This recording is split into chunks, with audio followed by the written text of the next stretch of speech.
विशेषकर आदरणीय प्रधानमंत्री मोदी जी और गृह मंत्री श्री अमित शाह जी द्वारा आर्थिक सहायता के लिए बहुत बहुत धन्यवाद करती है, आभार।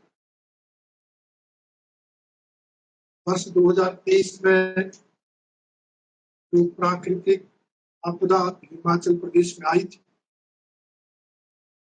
उस समय पुनर्निर्माण और पुनर्निवास के लिए केंद्र सरकार ने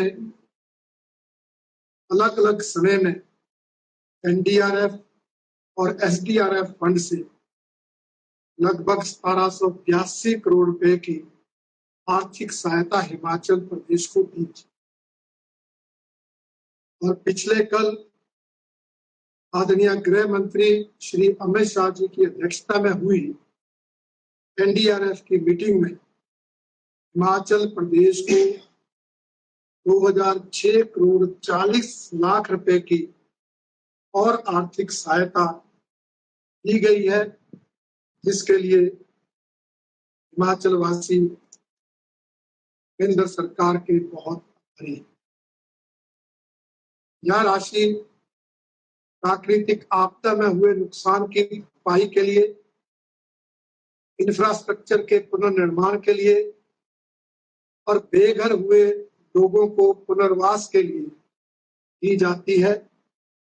और हमें उम्मीद है कि प्रदेश सरकार इस धनराशि का उपयोग सही जगह करेगी और पात्र लोगों तक राहत पहुंचाएगी, क्योंकि देखने में आया है कि जो इससे पहले आर्थिक सहायता 1782 करोड़ की दी गई,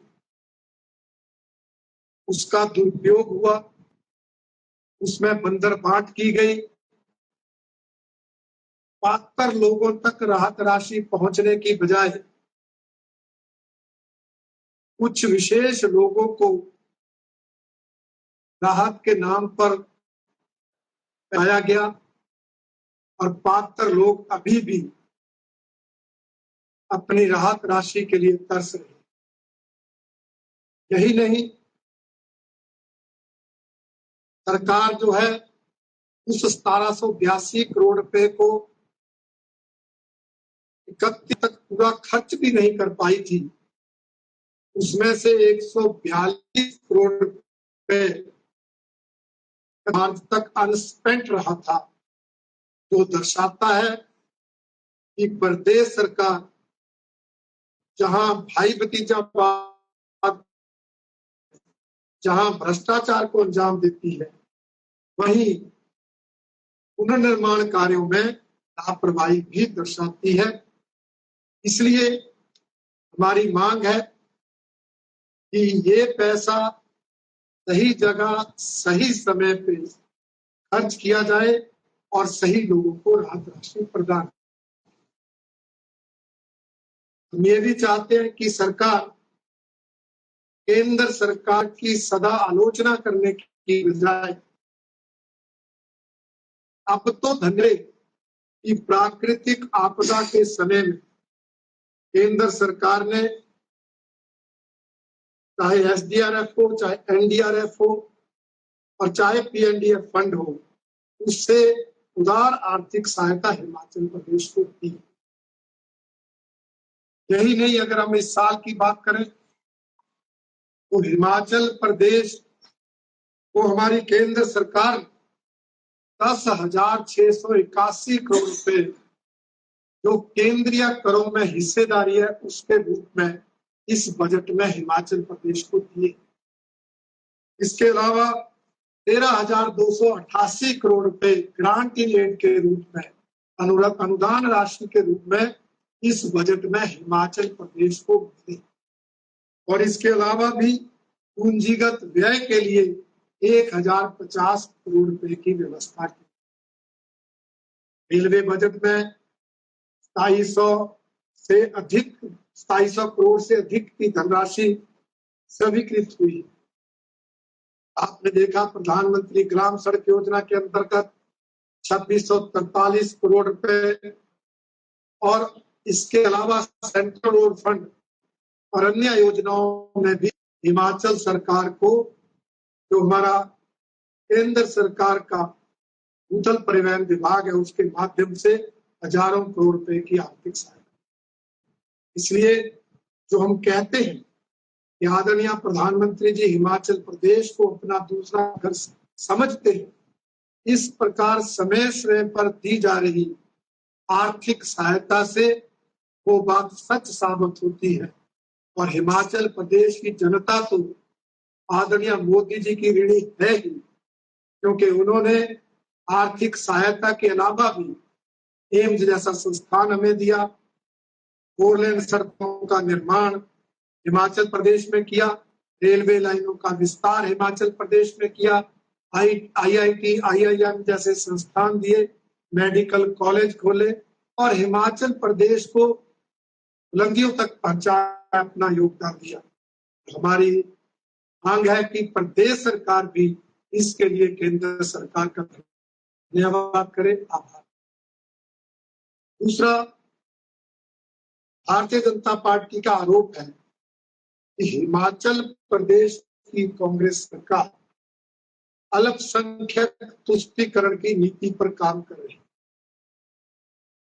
पॉन्टा साहब का प्रकरण इस नीति का स्पष्ट उदाहरण, जिसमें हिंदू समुदाय की एक लड़की का गैर कानूनी ढंग से धर्मांतरण कराया,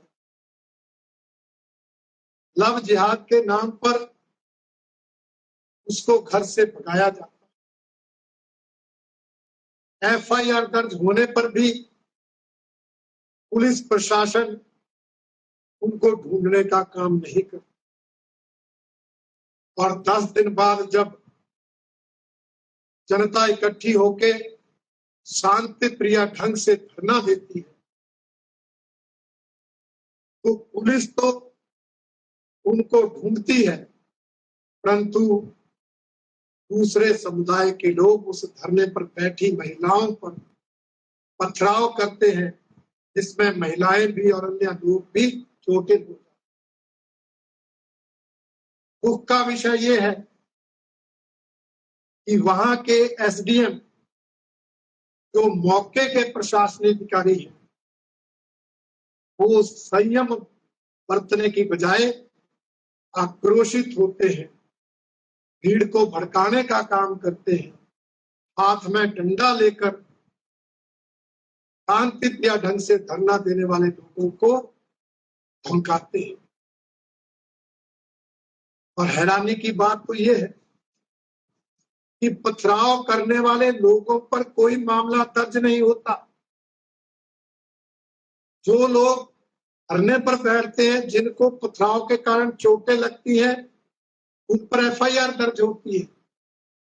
और जो भारतीय जनता पार्टी के नेता प्रदेशाध्यक्ष डॉक्टर राजीव बिंदल, पूर्व मंत्री विधायक सुखराम चौधरी बीच बचाव करते हैं, अन्य जो कार्यकर्ता शांति बनाए रखने में सहयोग देते हैं, उन पर जो है धारा 307 के अंतर्गत मुकदमा दर्ज हो जाता है। इसको कहते हैं हत्या के प्रयास। ये इस सरकार की राजनीतिक विरोधियों को प्रताड़ित करने की साजिश, राजनीतिक विरोधियों को बदले की भावना से तंग और परेशान करने की राजनीति का परिणाम, और पथराव करने वाले लोगों पर कार्रवाई ना करके अल्पसंख्यक तुष्टीकरण की जो इनकी नीति है, उसका ये स्पष्ट है। भारतीय जनता पार्टी की मांग है कि ये चाहे गैर कानूनी ढंग से हुआ धर्मांतरण है, चाहे लव जिहाद की घटना है, उसकी उच्च स्तरीय जांच होनी चाहिए, दोषियों पर कार्रवाई की जानी चाहिए। भारतीय जनता पार्टी के नेताओं, कार्यकर्ताओं और धरने पर बैठे आम लोगों पर जो मामले दर्ज हुए हैं, वो तुरंत वापस होने चाहिए। और जिन लोगों ने पथराव किया, उन पर मुकदमा दर्ज होना चाहिए। और जो SDM मौके पर लोगों को भड़का रहा था, धमका रहा था, उस पर भारतीय जनता, और अगर सरकार ने इन पर गौर नहीं फरमाया, इनको पूरा नहीं किया, आने वाले आर्टिस्ट को आंदोलन करने पर विवश होना पड़ेगा, जिसकी सारी जिम्मेवारी हिमाचल सरकार। हिमाचल सरकार समय रहते कार्रवाई करे, ये भारतीय जनता पार्टी की मांग। हमसे जुड़े रहने के लिए हमारे YouTube चैनल को सब्सक्राइब करें और नई वीडियो की नोटिफिकेशन के लिए बेल आइकॉन को दबाएं। अगर आप ये वीडियो Facebook पर देख रहे हैं तो लाइक जरूर करें और ज्यादा से ज्यादा शेयर करें। इसी तरह के और भी अपडेट्स के लिए फॉलो करें हमारा Instagram पेज himachal.ke।